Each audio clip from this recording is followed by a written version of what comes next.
ପିଲାମାନେ ଗୋଟେ ଅଙ୍କ ଆମେ କରିବା ଯେ ହରି ଓ ରାମ ପାଖରେ ଥିବା କୋଳିର ଅନୁପାତ 4:5 ବୁଝିଲା। ଦୁଇଙ୍କ କୋଳି ମିଶି 63 ହେଲେ କାହା ପାଖରେ କେତୋଟି କୋଳି ଅଛି ବୁଝିଲା। ତାହେଲେ ରାମ ଓ ହରି ପାଖରେ ଥିବା କୋଳିର ଅନୁପାତଟା ଦେଲା 4:5 ଆଉ ସେମାନଙ୍କର କୋଳି ମିଶି 63। ତାହେଲେ এটা କେମିତି କରିବା?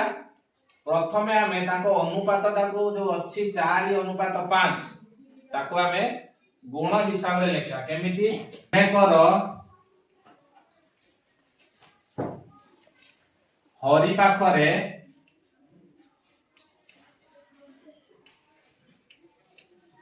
थिबा कोली इज इक्वल टू 4 गुण कोन लिखबा ओ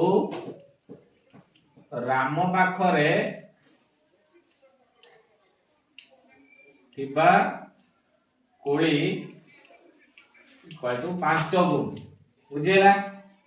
ताकर जो अनुपातटा देइथिला 4:5 आमे सेटाकू गुण हिसाब रे लिखले हला 4 गुण आउ 5 गुण। हरि पाखरे 4 गुण कोली अछि, राम पाखरे 5 गुण कोली अछि हला। ताहले दुई जणकर कोली मिसी 63 बुझेला। तणो कोन लिखिबा प्रश्न अनुसार कोन प्रश्न अनुसार दुईंक कोली केते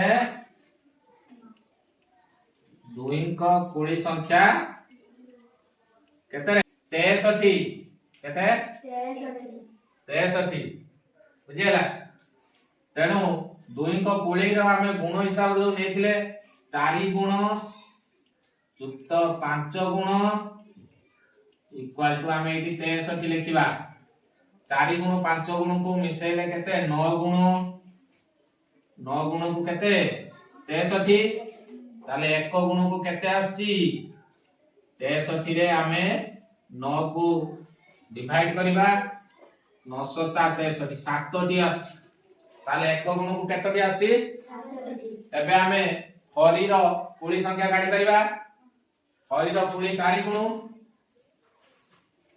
हरि रो कोली से समान 4 * 7 7 * 28टी। राम रो ताले केतेटा हो राम रो कोली से समान हमर थिला तार 5 गुण थिला 5 * 7 5 * 35टी बुझि पाइलो ना। ताले एठी देखो हरि रो कोली संख्या 28टी राम रो कोली संख्या 35टी 35 आ 28 मिसिले देखनी 63 होची ना 8 8 5 13 13 3 एला 1 2 एठी अछि 3 3 2 5 1 6 63टा होची। ताको अनुपात जो कहला 4:5 केमिति हला देखो एठी 28 हला आउ हरि रो अछि केते 28टी राम रो अछि 35टी।